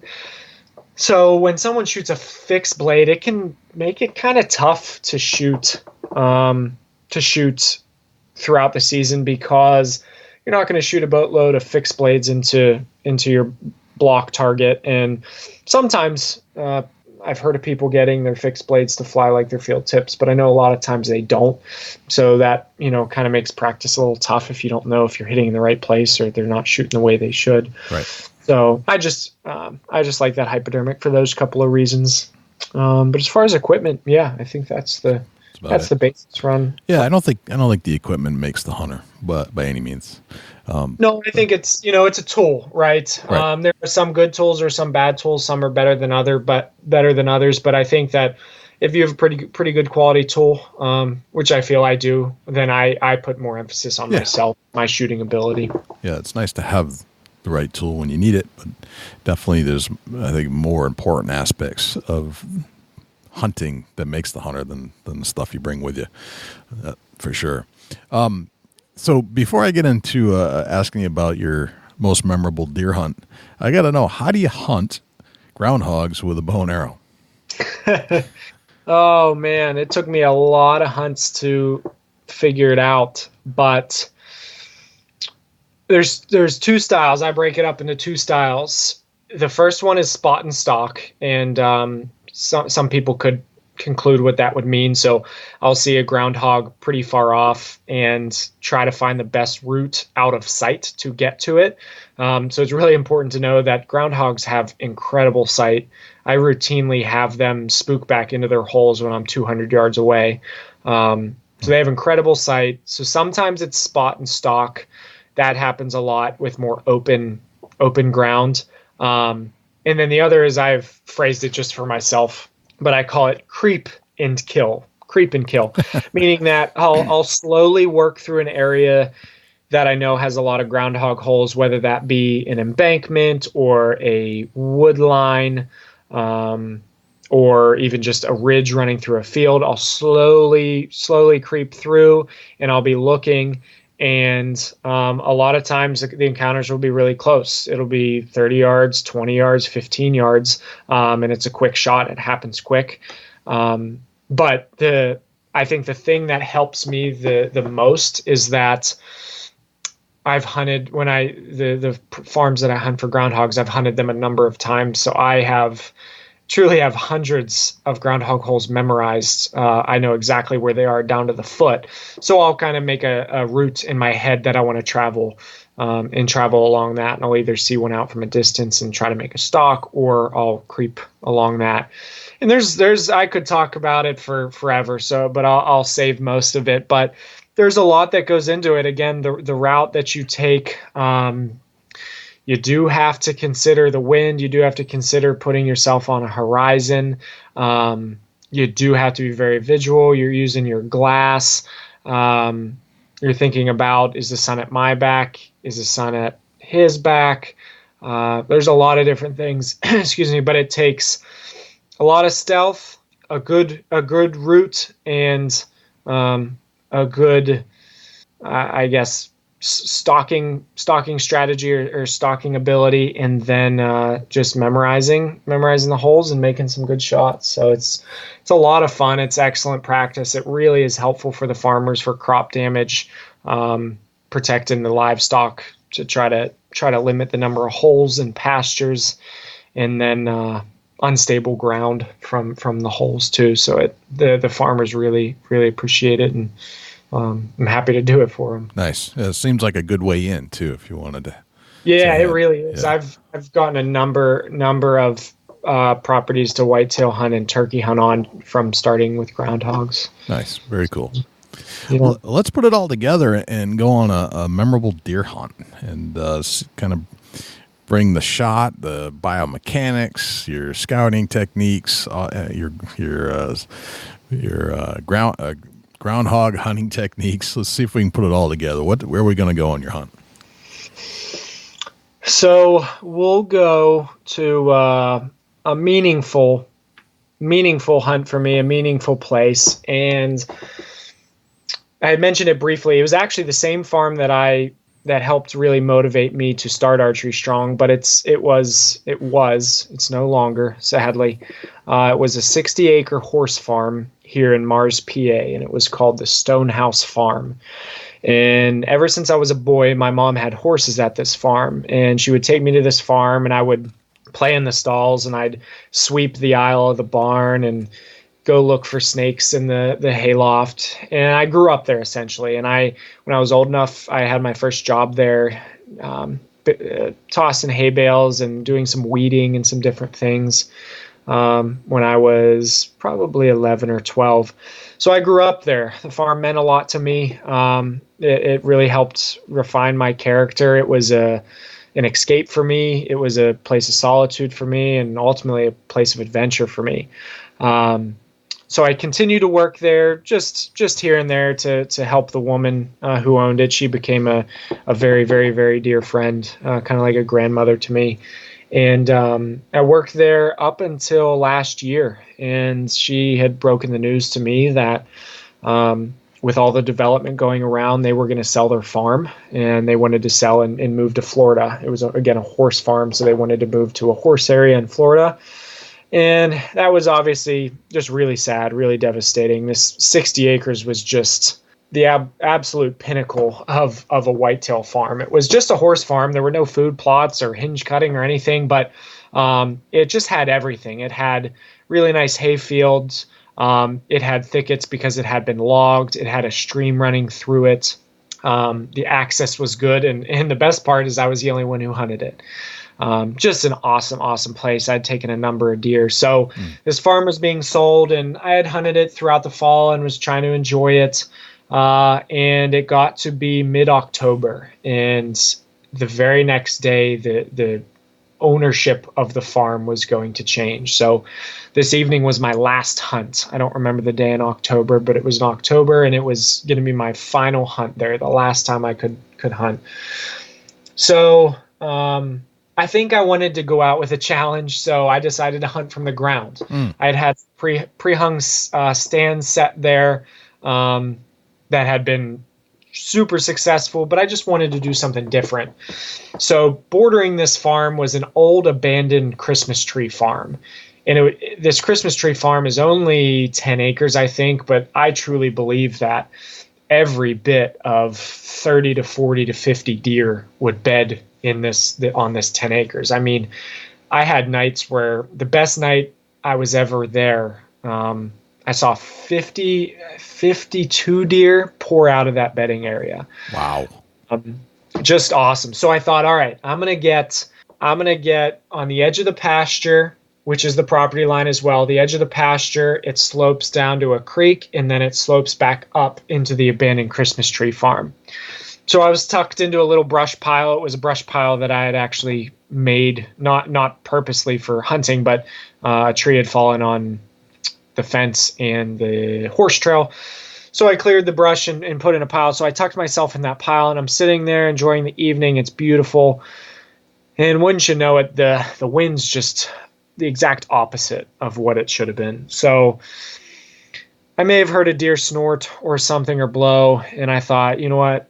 This spot's a bust. I got to do something. I had a half hour at daylight by the time I decided that this was not going to pan out. The wind had just been consistently blowing into that bedding area, 180 degrees what it was supposed to. So I thought, well, what a better way to enjoy the last night on the farm than just a really slow walk.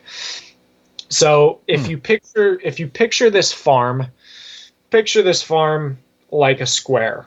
Say a square piece of paper. You fold that piece of paper in half. If you kept it folded slightly so that you have kind of two slopes, right? And then you have the crease down in the middle. So kind of like, I guess you could, you're thinking of kind of like a long valley. On one side of the valley was the pastures in the hayfield. The other side of the valley was the timber. Right down in the bottom of that valley where the crease in the paper would be was a stream. And along the stream was a horse path where the folks who boarded horses there and rode horses would go on what they call a trail ride. So a trail ride along the creek. It's awesome because it's all dirt, right? Because it's been run down by horses. It's, only a foot or two wide, but it runs right along the creek. So on one side of me, I have all the logged timber. And on the other side, there's some timber that slopes up to the hayfields and the pastures.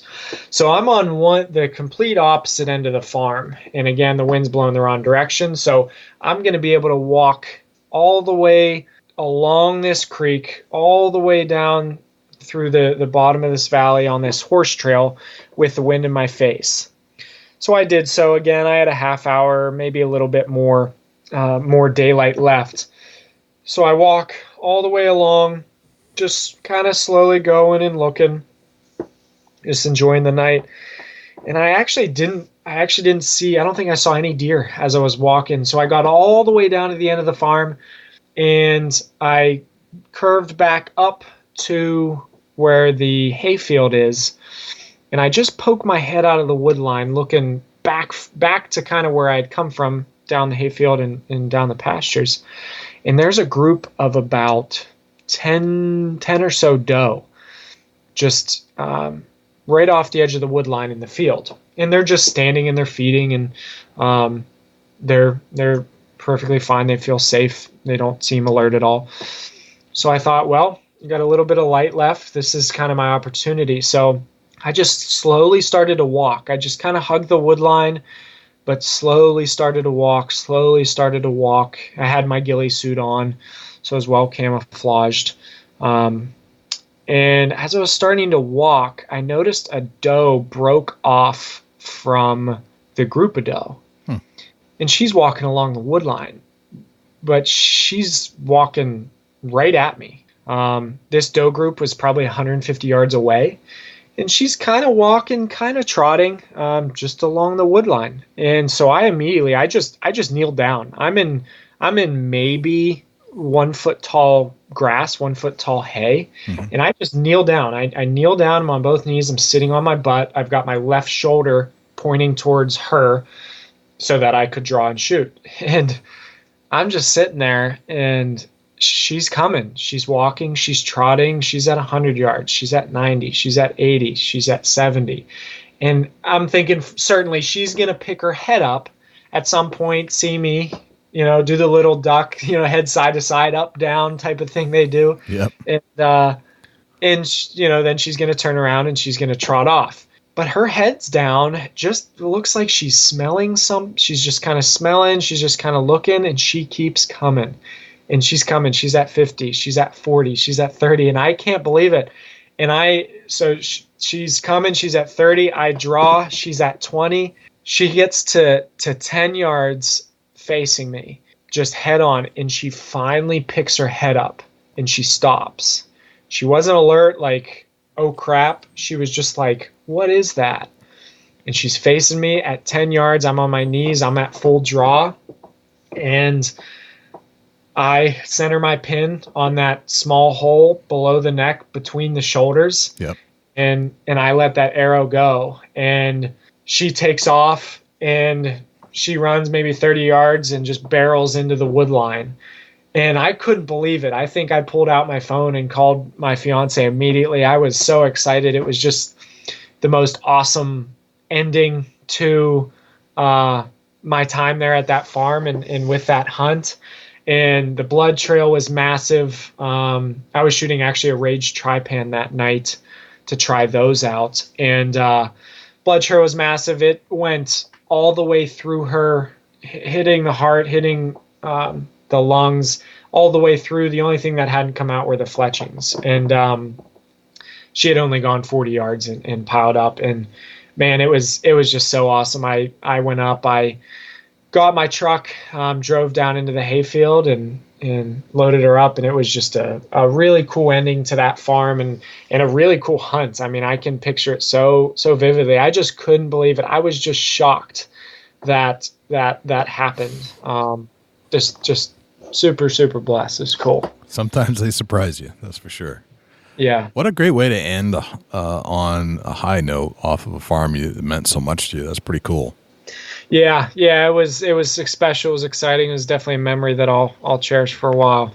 Very nice. Or forever. Well, let me hit you with 10 rapid fire questions here. Yeah. Go for it. What's your number one hunting tip of all time? My number one hunting tip of all time is to ask why. I try to take every single hunt and every unique thing that happens, and I ask why. Why did the deer travel this way? Why did the deer stop and do that? Why did that shot occur like that? Why did I see that? Why is that sign there? Just continually ask why to find the reasoning behind what you're seeing when you're hunting, and I think that helps us learn a lot. Gotcha. All right. We all have these things that we sometimes forget to bring with us in the woods, and it drives us crazy for the entire hunt. What's that one thing for you? Oh, I like to think I'm pretty organized. I feel like most of the time at the end of a lot of hunts, I wish I had brought my headlamp. Yep. I never do. I don't bring a backpack if I don't have to. I don't like having the extra gear and the extra possibility of scent. And I know my headlamp's in there, and I think about it, and I'm just, I'm not going to need it. And sure enough, tonight I had to stay in the stand all dark because I had deer around, and I could have used it. Yep, I'm with you. I do love my headlamp, that's for sure. Yeah. What's your biggest pet peeve in life? Oh, I don't know if it's my biggest one in life, but it's one that's come up recently. I remember talking to my fiance about it, and that would be when you reach out to someone or you make an effort to someone, particularly through a text, and they don't respond. Yep.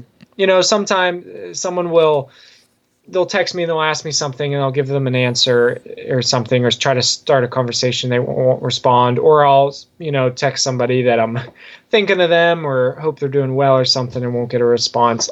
That bothers me. You make the effort and care enough to do that. A response is nice. That's a modern day pet peeve right there. That's right. That's right. How old are you today?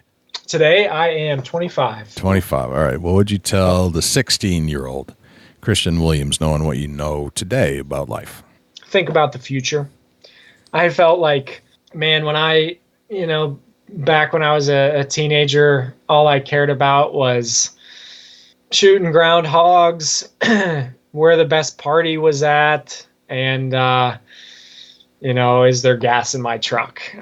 Sure. I never really thought about what I wanted to do one day. I never really thought about what was important to me. And maybe I'd say that's probably normal for most teenagers, but I wish I had thought a little bit more deeply about where life was going and what it meant to me. Okay. All right. You meet a stranger at a hotel lobby at a hunting convention somewhere in the world, and they ask you what you do for a living. What do you tell them? I tell them I don't know yet. I like that. All right. I'm doing a lot of different things right now, this being one of them, but I'm enjoying it and learning a lot. Nice. What did you have for breakfast today? I didn't have anything. I didn't eat. I was too busy working. I didn't eat until 2:00 today. All right. You get a billboard on the side of a highway. It's a blank canvas. You can put anything you want on it. What would it say? Jesus loves you. Very nice. If I say the word successful to you, who's the first person that pops into your head and why? That's a great, great question. I would have to say one of my best friends. He is been a mentor to me. His name is Mike, and I think he's successful because I think he has really established his identity. He's established his values. He's established what's important to him. And he has established a way to really help people, influence people, and to live his life in a way that I think is really honorable. Very cool. All right. What's a typical day in your life look like? A typical day in my life right now starts very early. Okay. Around 4 or 5. I coach CrossFit in the mornings typically. So I coach CrossFit in the mornings. I will normally work out at some point, or I'll shoot at some point. After that, it often involves either some sort of farm chores or work for Archery Strong. And then, if God willing, it allows me to hunt in the evening. And then after that, it can be just about anything. It could be goofing off. It could be a podcast or just about anything. Gotcha. Or time with my fiance. All right. And what's a typical deer hunting day in your life look like? It sounds like it's part of your daily routine for quite a bit of the year.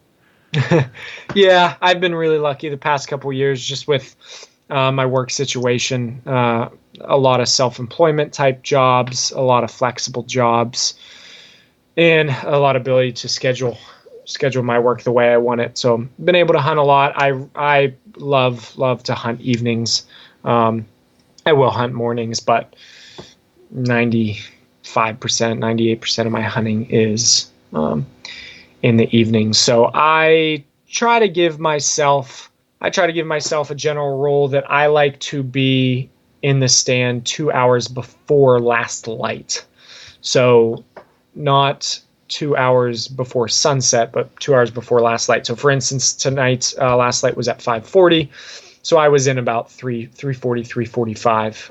It's enough time that I feel like I'm early enough that not too much is going on, but not so early that I end up getting bored because, I don't know about you, but if I hunt enough, sometimes when there's no action, I get a little bit anxious and even a little bit bored. So as much as I love it. So that's my typical hunt. I'm with you. Very good.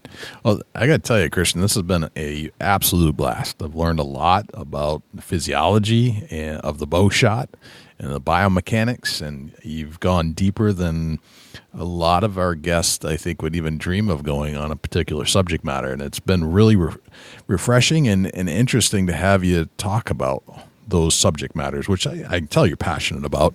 And I'm glad we were able to connect.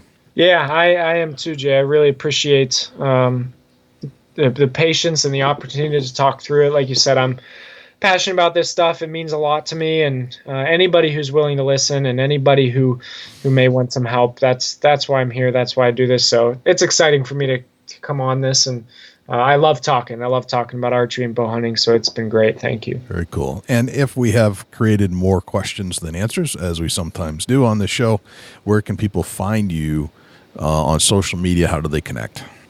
Sure. So on Instagram, it's archery.strong.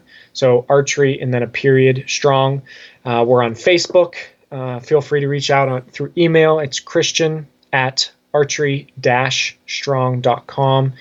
And then our website is www.archery-strong.com. So there's a dash between archery and strong. Very cool, man. It's been an honor and a pleasure, and we'll have to have you back on again at some point. Yeah, that would be awesome. Thank you again, Jay, for the opportunity. I really appreciate it.